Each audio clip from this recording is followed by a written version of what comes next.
Hey everybody, welcome to Froggy Stonks. Nothing I say is financial advice, entertainment purposes only. Not a financial advisor. Sorry for my camera, it's nighttime and I got my projector on and everything going on, but man, what a day. What what an incredible past 3 days. There's something really interesting going on with AMC and GME stock, and it's what we've been talking about for an entire year.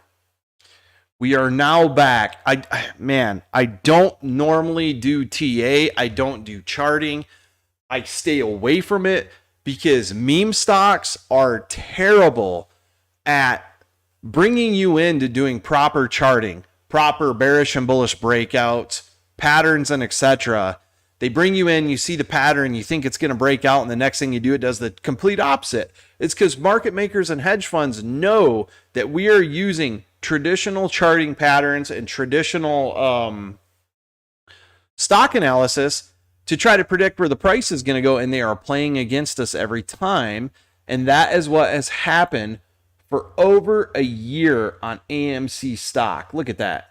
Every single time that we thought we were going to have another massive breakout, they pumped it. People got really excited and they dropped it. And we have this huge year-long descending wedge that is now finally complete. And I'm going to go into it, and this is the first time I'm going to do any real basic TA on any charting, on any chart for any stock. And it's probably the last time I'm going to do it. So here we go. Very simple.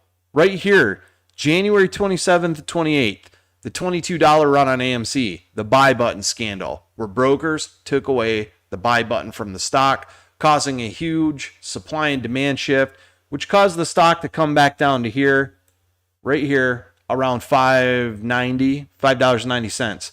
Caused a huge market panic. Retail investors, a lot of people paper-handed because they were scared, blah, blah, blah. But then we wisened up.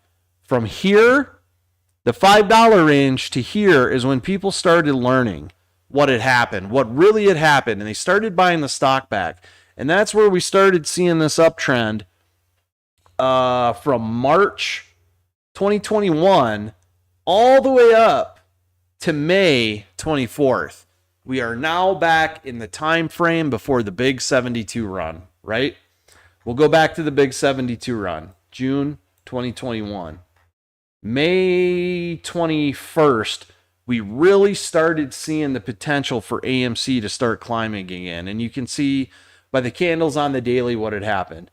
A lot of people started talking about it. A lot of FOMO kicked in. Institutions had to reset.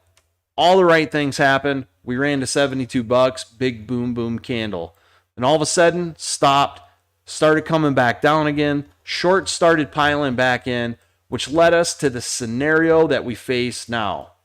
I'm going to tell you, from here to here, everybody was trying to figure out what to do. Market makers, shorts, banks, everybody, the Fed Reserve, the SEC, Citadel, Melvin.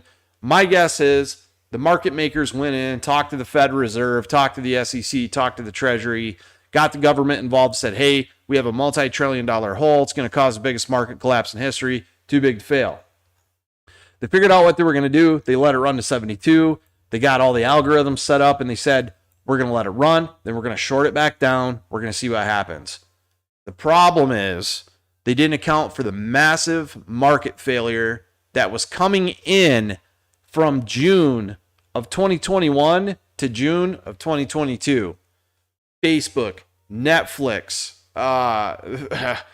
Twitter, all dropped over 50%. Hedge funds are going out of business. Liquidity's running dry. Retail's getting smarter. Everything was happening. Buy and hodl didn't quit. That's where we had from June 21 all the way June 2021 all the way to June 2022. And here we are, right here at this very important date right here. March 29th. The big run up to $34 out of nowhere, where everybody thought it was going to squeeze again. Very important date, and I'll tell you why. 2 weeks after this ran to $34, right? 2 weeks after Melvin Capital announced we've lost our money, we're going to have to shut down our fund. That tells me one big thing. If you look and you check the IWM around the same time frame, let's see, let me find it here. Sorry, I didn't have the chart set up. Let's go to March. And right there, March 29th, look at the IWM. Ran up to 212, back off of a low of 187. That tells me two big things. One, I think Melvin Capital had a bunch of shorts on the IWM under the favor of Citadel. They covered it, but it was a planned cover. They knew the stock was going to run. They covered Citadel. Before this, Citadel had gave Plotkin of Melvin Capital $2.5 billion, right? Gabe opened a horrible Facebook position, lost a ton of money, and then Citadel asked for their money back. To me, that sounds like Citadel paid Gabe Plotkin to blow up his fund so they could short the downside of Facebook and short the downside of AMC once again. And right here, we ran to 34. And then immediately market makers and other institutions came in and dropped the price all the way back down to $9.07, right? To me, that looks like Melvin blew up purposely, covered their shorts, and all the other short players, the big players, came in and ate it back up to cause this massive downward pressure to $9.70. Then we started working our way out. But right around here is when Melvin announced, hey, we're done, we're closing down. It's all set in stone, man. Like, the insider trading in the RICO that is going on here is so insanely obvious that I think it's why Gary Gensler came out today and started talking a little softer on the side of retail. He's trying to see where this is going to land, and he's trying to land on the right side of it. So here we are. We're back in this time frame.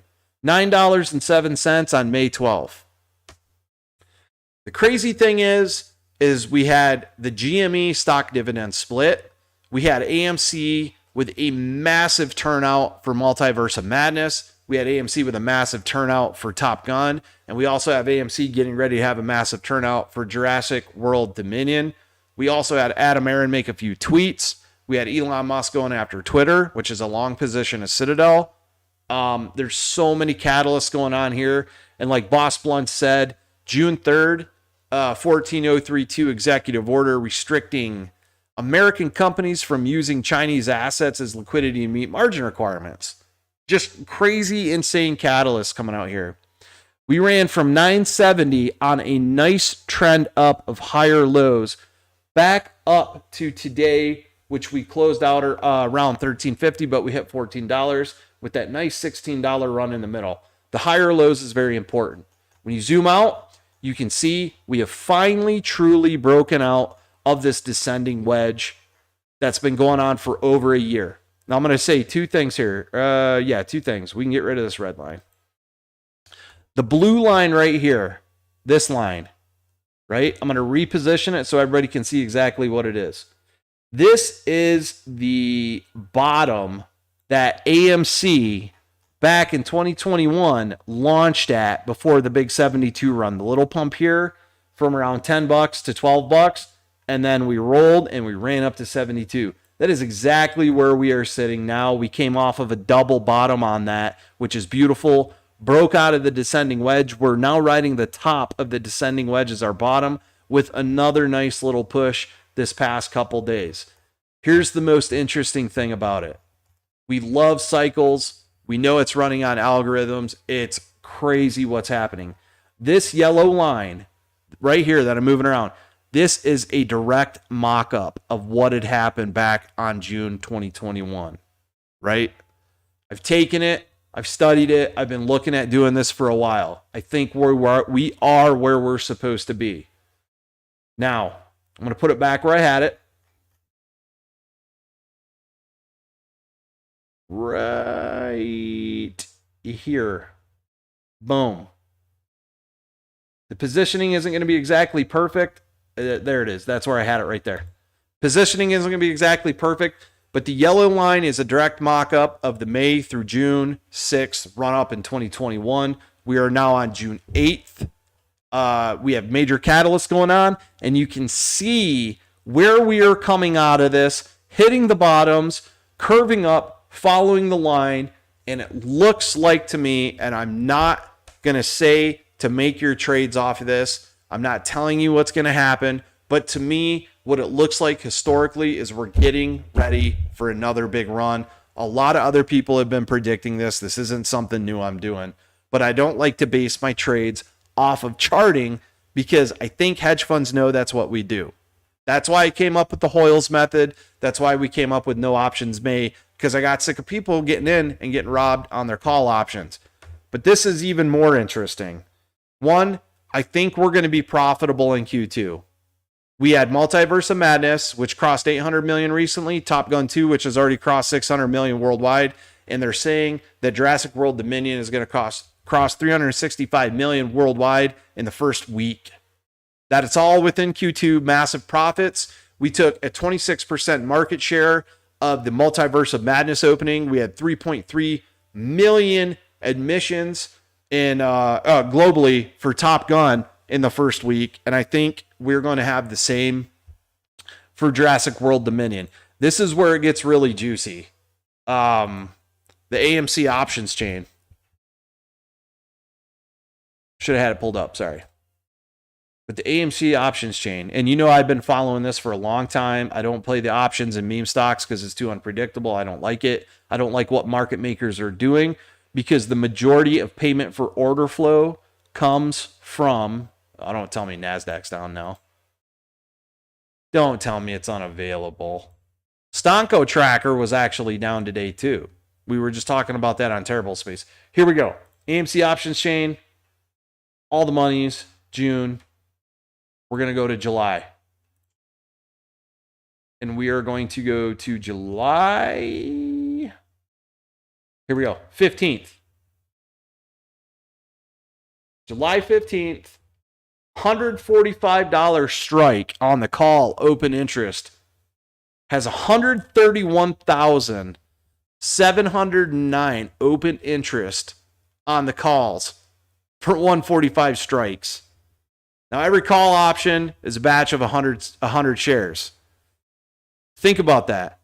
So not only do people know somewhere somebody's thinking this thing is going to rip, but they're out to 145, right?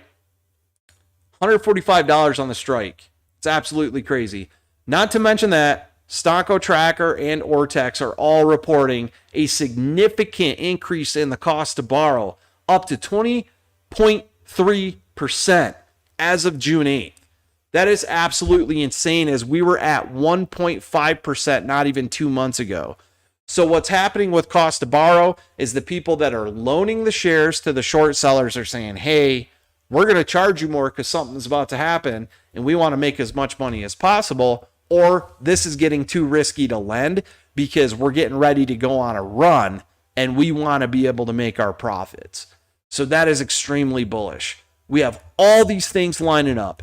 Descending wedge outbreak, looking for a reversal, riding the top. The historical June 6th trend right here, the yellow line coming directly off of what we did before, except this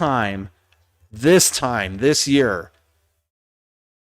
I would say 4 of the major hedge funds that were shorting AMC are out of business. All the hedge funds overall, the banks, the hedge funds, the market, has half of the liquidity that they had back in 2021 because Facebook, Twitter, Snapchat, all these big stocks, Netflix, I call it the social media streaming bubble popped. They lost 50% of their liquidity. They're massively over leveraged in the meme stocks, not to mention the housing market. So now we're sitting here with more apes, with more shares, with more intelligence than we had back in June of 2021, watching the same patterns repeat with everything in our favor, all the major catalysts, and AMC looking like it's going to return to profitability with GameStop coming out with a stock split dividend. It's absolutely crazy, you guys. Like I said, now my camera just froze. Hold on. I hit my table too hard, and I know you can hear it through my mic. All the catalysts, all the historical patterns. Hedge funds are half as strong as they were. We're twice as strong as they were. And midterms are coming up. So, midterms are very important because they're going to try to see who to blame the market on. But not just that. Gary Gensler is now coming out and starting to lean towards retail a little bit. As he said in his speech today, they're talking about changes to the market, the plumbing, payment for order flow, or even banning payment for order flow. So that's where that's where I'm sitting. I think it's absolutely crazy, all the trends and patterns we're seeing. When you see a run to 34 like that and we run 30-40%, and then Malvern Capital closes down 2 weeks later and we're sitting down at $9.07, you know exactly what's going on. And I'll tell you right now, from $72 all the way down to $9, I believe the true problem is that market makers and the institutions were pumping synthetic shares into the market the entire time. We were buying them up. What happens when there's more shares out than the legally issued float? It dilutes the market value of the stock, right? It's just like a share dilution. So we were continuously buying these shares that were diluting the stock, and I'm not saying it's a bad thing. Back in the day, Lou said, quit buying, and everybody said that's dumb. Even if they're pumping synthetic shares in the market and we're buying and it goes down to 10, we are quadrupling the squeeze ceiling that this is going to run to, because the market makers are going to have to come back and buy them all back. The people who shorted those shares are going to have to buy them all back. And that's why we've been talking about direct registration lately with ComputerShare. If the AMC apes, if AMC retail investors log the 516.8 million legally authorized shares with ComputerShare, that is the authorized transfer agent for AMC, that one gives us amazing legal precedence. Two, that's that many shares off the market that cannot be lent out by your broker to be shorted. And three, it's going to have a direct effect on cost to borrow and the squeeze. Because when the news gets out that people got together and legally logged the entire float of AMC, and there's still people out there with a total accumulated billions of shares, the word's going to get out. It's going to trigger a massive FOMO. They're going to have to shut down a lot of shit with the stock, and shorts are going to have to cover all these billions of shares that have been created, because people are going to recall their shares. It's going to be massive. I'm telling you, we've done a ton of calls on DRS. I have all the videos with ComputerShare in my YouTube channel that even shows you how to buy shares directly from ComputerShare. I've dispelled a ton of the FUD on it. The GameStop crew is hot on the topic. They've registered over 13 million shares of their float. And look at the cost to borrow for them. And as we started the DRS topic not even 30 days ago, all my DMs accumulated together, I think there's over 500,000 AMC shares that have been DRS'd. And look what has happened. Cost to borrow has skyrocketed. Shares on loan have skyrocketed. And the price has gone up. They are panicking. We have them in a corner. It's going to be amazing. Now, like I said, I normally don't do the charting stuff. I normally don't do exactly what I'm doing. Like I said, my camera has probably been in front of this the whole time, so it's even hard to see. So let me try to fix that. Let me webcam. Let me move around up here. That's probably been a problem the whole time. But yeah, there you go. You see the yellow line, which is a historical. You see the past June run, the descending wedge all the way down for over a year, the Melvin breakup right here, and everything that we just talked about. So I'm super excited. Saying that, there's two outcomes tomorrow and for Friday. One, we break max pain and it's a really good situation. Or two, the market makers come in and they drop it below max pain to steal premiums. They've been doing it 9 out of 10 times that we called it. Last week or the week before, we broke max pain. A lot of call options landed in the money, and we actually saw a decrease in price. So that's really crazy, right? But this time, it looks like we're supposed to be breaking out. If we don't, the beauty of it is if you own raw shares, you're not going to lose your premium. If we were right 9 out of 10 times and people lost their premium 9 out of 10 times, then you would have saved yourself a ton of money by just owning the stock. And I will tell you this, the more that you buy the raw shares, the more pressure they put on the shorts.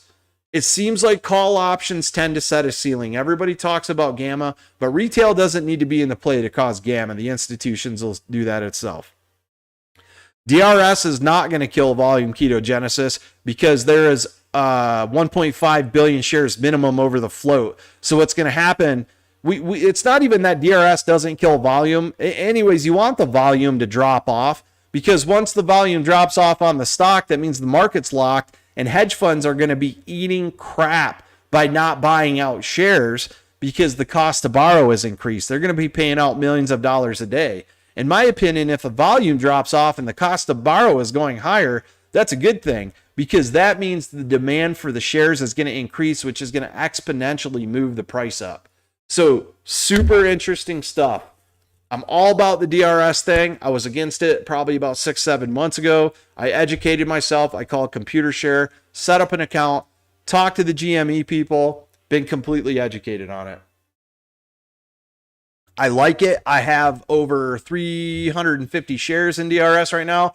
I honestly, I don't plan on selling at least 100 shares. But once you DRS, the big FUD is, excuse me, the big FUD is, I won't be able to sell my shares in time. Once you're set up with DRS and your account's created, your shares are in there, you can go in, you can log in, you can sell your shares that day.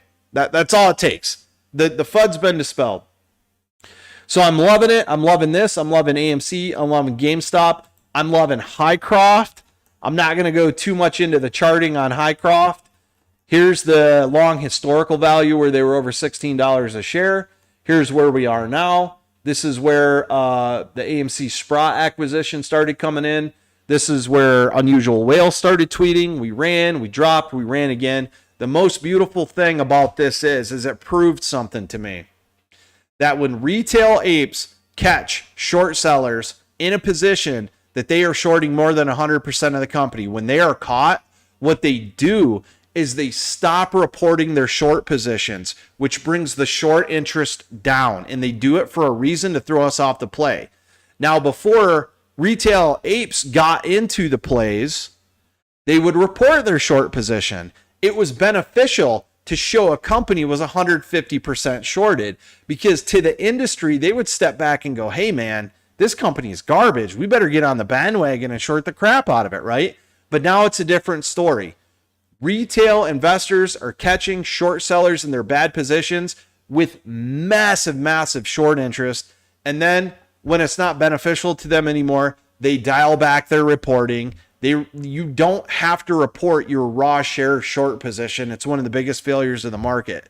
That's what I think happened with GME, AMC, and Highcroft Mine, because like I said, in these big runs back in June, nobody can confirm that the shorts were actually closed when AMC was over 36% and GME was over 130% short interest. Nobody can confirm those shorts were closed. Anyways, that's all I got.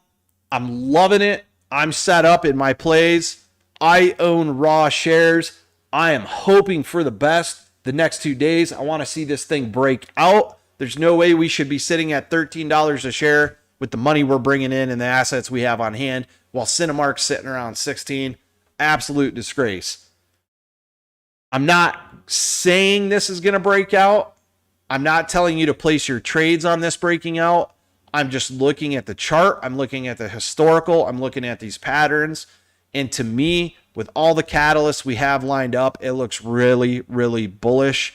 That being said, I'm in my position. I'm not going to run out tomorrow morning and try to load up on a bunch of shares because of what's happening here. I'm going to stick with my position I have now. If I see a dip, I'm going to buy it. If I see it rip, I'm going to freaking hodl, baby, to the moon. We are in control. We're the investor. We're the consumer. I will be out at Jurassic World Dominion tomorrow for the double feature to get my NFT and to get my popcorn tin, which will be my third AMC popcorn vessel I'm going to have over there on my shelf in my little AMC movie shrine. So anyways, you guys have a good night, man. Love you guys. Stay strong. Consider DRS. Look at the DD. Do your research. Call Computer Share. See what they're about. And consider logging the float, man. because as soon as we log every share that's legally issued by AMC, that is in turn a reconciled share count, which goes on the books directly to AMC that Adam Aaron and company can use for legal action against illegal market activity. I'll see you guys in the morning. Have a good night. Froggy Stonks out.